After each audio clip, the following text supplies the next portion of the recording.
L'île d'Ossino a besoin de votre aide. Appelez à la rescousse plus de 100 nouveaux Pokémon. Attrapez-les, entraînez-les, explorez Sinnoh. Je sais pas si vous en souvenez, mais la dernière fois je vous disais que Pokémon faisait partie des principales discussions que j'avais quand j'étais gosse. Faut dire aussi que cet univers était présent partout. Et il l'est encore d'ailleurs. Dessins animés, jeux vidéo, waps, cracks, figurines, peluches, sextoys. Mais ce qui fonctionnait le plus, du moins ce qui marquait le plus les gamins en dehors des jeux, c'était les cartes à collectionner. C'était une tannée pour que nos parents acceptent de nous en acheter. Moi je devais ramener une bonne note. Bien que généralement ma mère avait déjà acheté le paquet avant de savoir ma note. En fait ils s'en battaient les couilles mes notes. J'ai bossé pour rien. Bon, pourquoi je vous parle de tout ça? Bah tout simplement que cette mode des cartes à collectionner, on la doit beaucoup aux cartes Pokémon qui nous ont donné l'envie de découvrir d'autres univers de cartes à collectionner. Aujourd'hui le plus massif c'est Magic, mais entre Pokémon et Magic, il y a un autre jeu. Et vous voyez très bien de quoi je parle. Bah sinon c'est ce qu'on va regarder là en fait.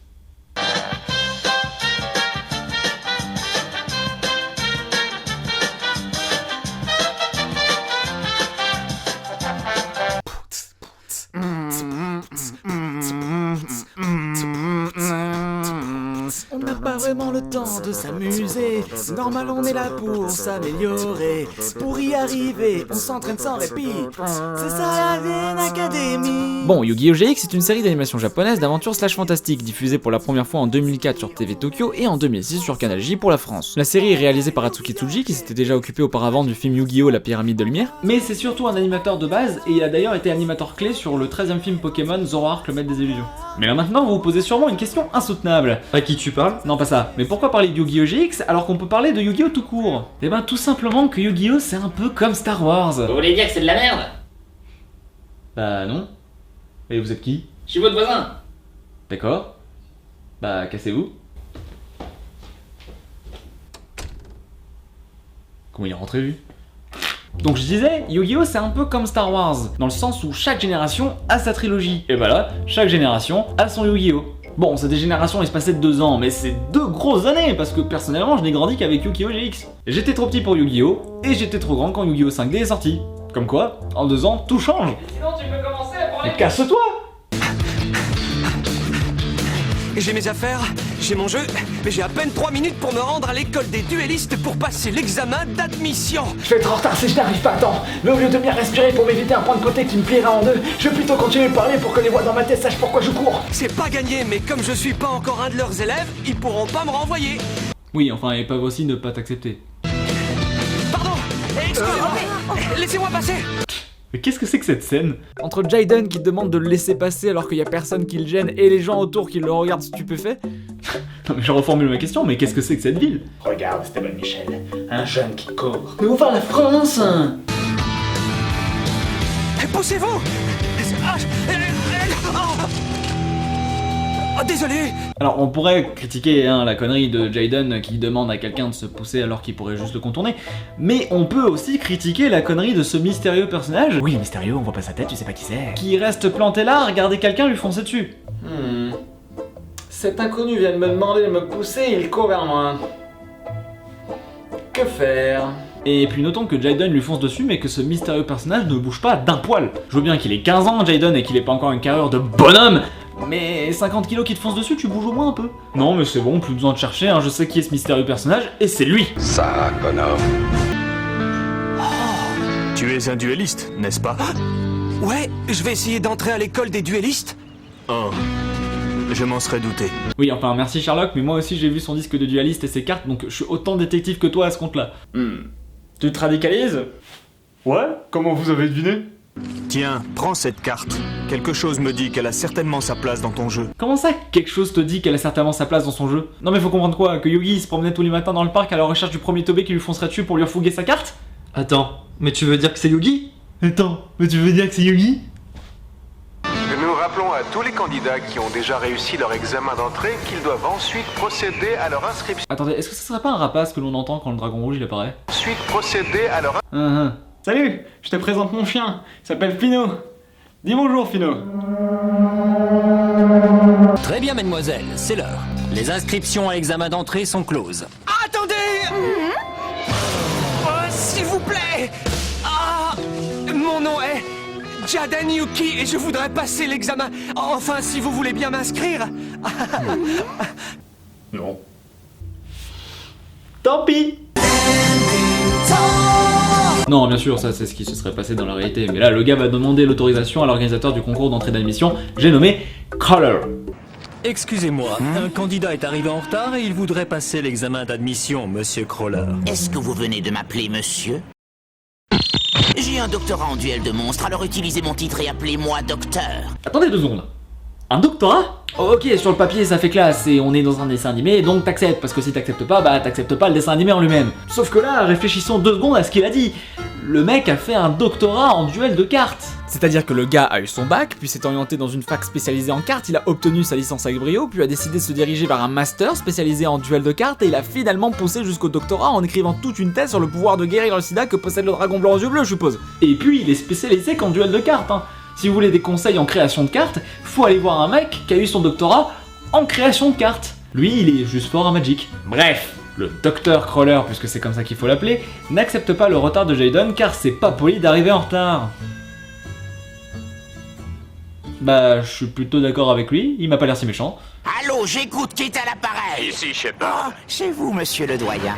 Oui, j'appelle pour m'assurer que tout se passe bien, Crawler. Je ne voudrais pas que l'incident de l'année dernière se reproduise. On vous avait éliminé un tiers des candidats qui avaient réussi l'examen d'admission. Tout ça parce qu'ils vous avaient appelé monsieur ou madame, enfin, bref. Je veux qu'ils aient tous leur chance. Alors on va la refaire. Allô, j'écoute, qui est à l'appareil? Ici, Shepard. C'est vous, monsieur le doyen.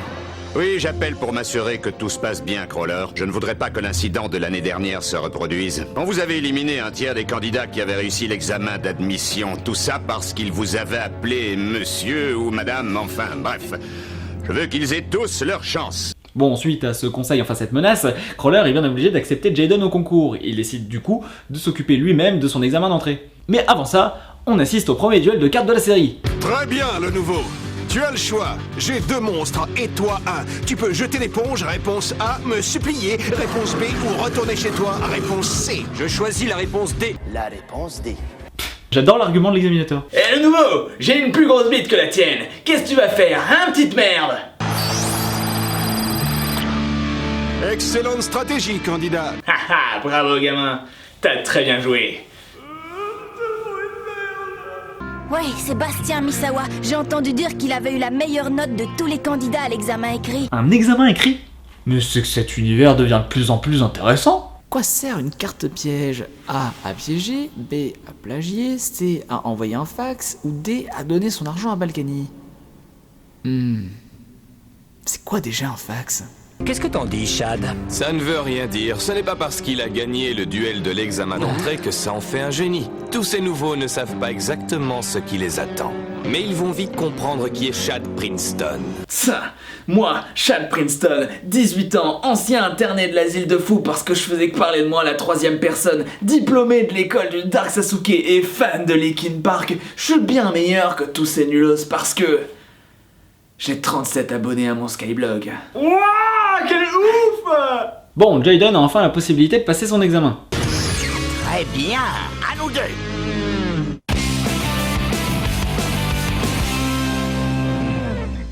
Putain, et ça c'est le genre de truc typiquement japonais. Généralement dans les animés japonais, t'as ce genre de petites coupures pour annoncer la pub, sauf qu'en France, bah on n'avait pas ça, les coupures elles venaient entre les épisodes, pas pendant, du coup on se retrouve simplement avec un truc qui coupe l'épisode sans réelle raison. C'est quand même assez chelou, c'est comme si là maintenant je me faisais couper la parole par...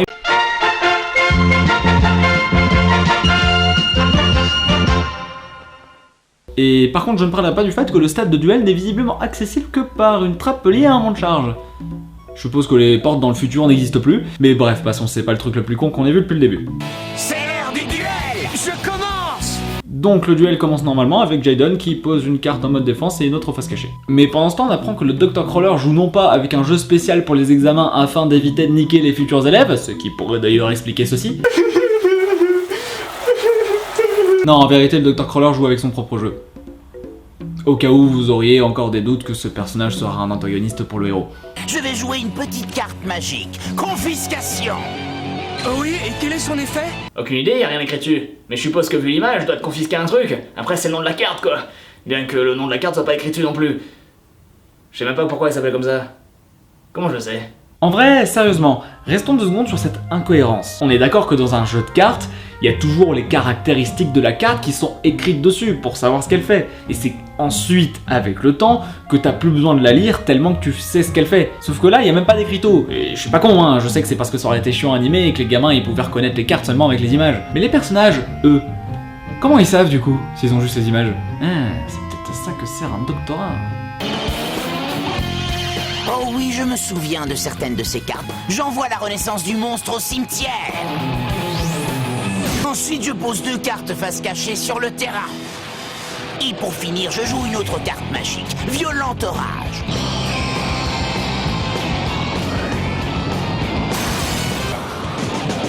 Hein? Mais qu'est-ce qui se passe? Waouh!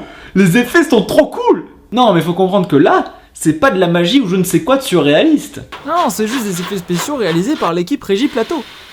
Ok les gars, je veux René et Jacques en costume pour l'apparition B22. Putain, je déteste ce métier. Ouais, ces gars-là c'était des pros.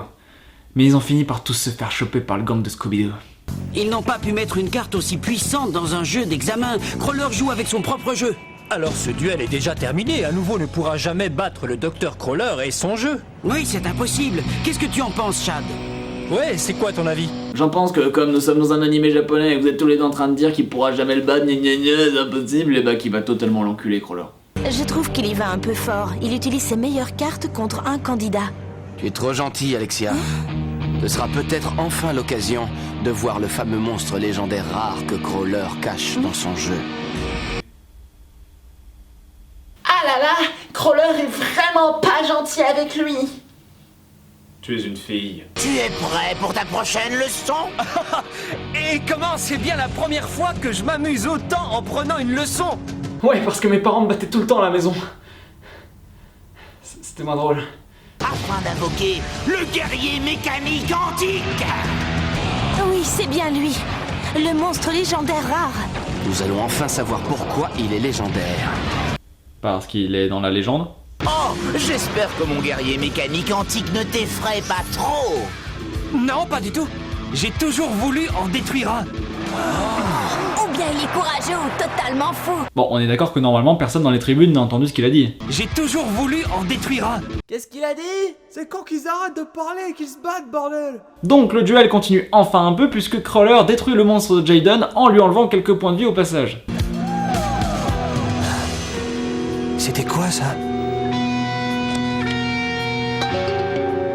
Hein? Ah, c'est toi? Quelque chose me dit que cette carte a sa place dans ton jeu. C'est bizarre, mais je commence à croire que c'est vrai. On est quand même seulement à 14 minutes de l'épisode et on nous met déjà un flashback de quelque chose qui s'est passé il y a 10 minutes.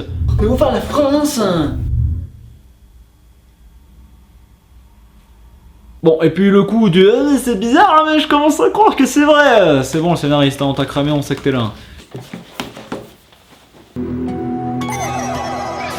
Ah oui, ça veut dire que je dois te jouer.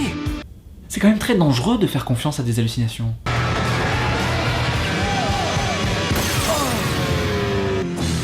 Vérifie ton disque de duel, tes points n'ont pas baissé. Mon disque fonctionne très bien, mais quand mon Kuribo est laid et détruit, je ne perds aucun point de vie. Tu as vu ça? Le Dr Crawler ne connaît pas cette technique. Personne ne peut connaître toutes les techniques, Alexia. Surtout une technique aussi peu connue. Oui, enfin après, quand t'as un doctorat en duel de cartes, c'est quand même la honte. Bon, pour aller plus vite, je vais vous résumer la fin du combat. Donc,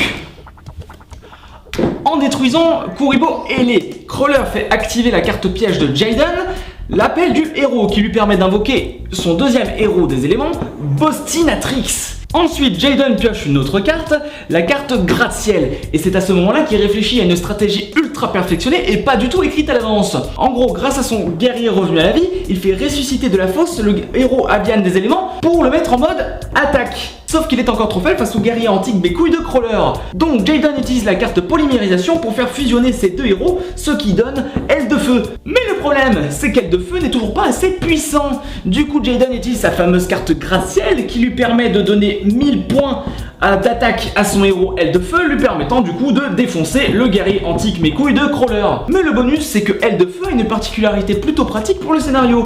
En gros, lorsqu'il détruit un monstre d'un adversaire, les points de vie de l'adversaire sont entièrement déduits du point d'attaque du monstre. Comme le robot antique avait 3000 points et que Crawler avait 3000 points de vie, et ben du coup, il perd ses 3000 points de vie et perd le duel. T'as tout compris? Ah ouais, parfaitement. Bah va falloir m'expliquer comment. Et la suite au prochain épisode. Quoi? Mais c'est pas fini? Hein? Oui, non mais ça, c'est bon, on sait ce qui se passe. Jaden a gagné, tout le monde est impressionné et se pisse dessus, et Jaden lui fête sa victoire. Et la suite au prochain épisode. Franchement, j'aime bien.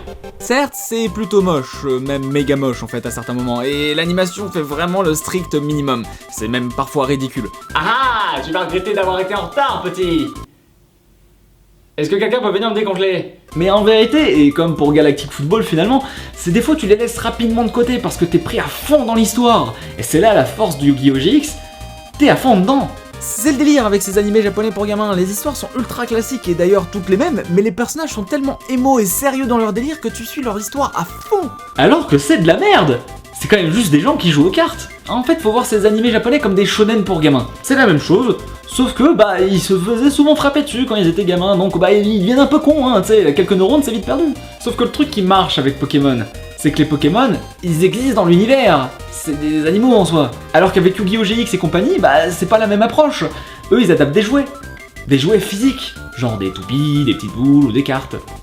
Sauf que tout ça c'est pas attachant. Donc bah on t'invente un truc où c'est pas juste des duels de cartes normaux, mais des duels de cartes totalement possédées. Sans que personne ne se pose jamais la question de pourquoi ça fait ça d'ailleurs. Parce que moi si, surtout que les joueurs souffrent aussi quand ils perdent des points de vie. Comment ça marche? Bon là je chipote et en vrai vous allez sûrement me dire que tout ça a déjà été expliqué dans la série Yu-Gi-Oh! Et que ça servait à rien de réexpliquer ça ici. Et bah déjà non. C'est jamais expliqué dans Yu-Gi-Oh! On te sort juste un truc pourri du genre ton âme est reliée à l'âme de tes cartes de mes couilles et puis voilà t'y crois. Mais ensuite, bah c'est pas une raison. Yu-Gi-Oh! GX c'est une nouvelle série et chaque nouvelle série a besoin de présenter ses propres bases. Pas juste faire... Attendez mais ça n'a pas de sens, pourquoi il a mal? Bah parce que... Pas bon, après je vous dis tout ça, mais quand tu regardes le reste de la série, c'est vraiment pas ce genre de détails auquel tu fais attention. Puisqu'à plusieurs moments, ils vont réellement se retrouver dans des situations plutôt délicates, où ils pourront perdre la vie face à des gens pas gentils qui veulent contrôler le monde grâce à la puissance des cartes. Alors que je rappelle que ce sont seulement des étudiants dans une académie. Ah y a pas à dire, hein. Le Japon, c'est une toute autre éducation.